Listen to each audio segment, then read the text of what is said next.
হে পৃথিবীর মানুষ,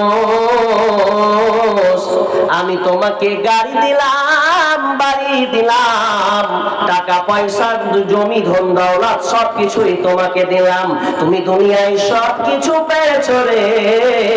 কিন্তু আমি আল্লাহ যখন তোমাকে ডাকলাম মুয়াজ্জিনের মাধ্যমে, হাইয়া আলাস সালাহ, হাইয়া আলাল ফালাহ, মুয়াজ্জিন আযান দেয় হাইয়া আলাস সালাহ, এর মানে হচ্ছে তুমি নামাজের দিকে এসো।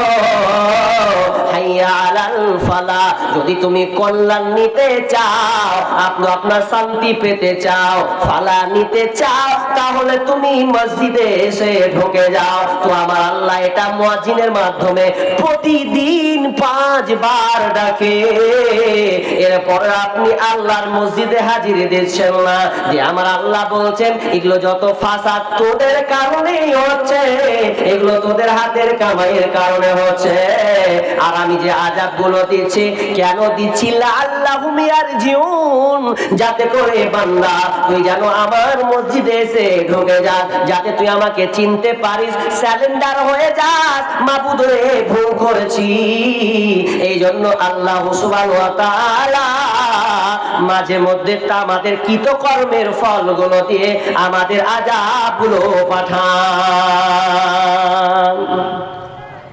এরপরে আল্লাহ বলছেন, ওয়ামা আসাবাকুম মিন মুসিবা ফাবিমা কাসাবাত আইদিকুম ওয়া ইয়াফু আন কাসীর।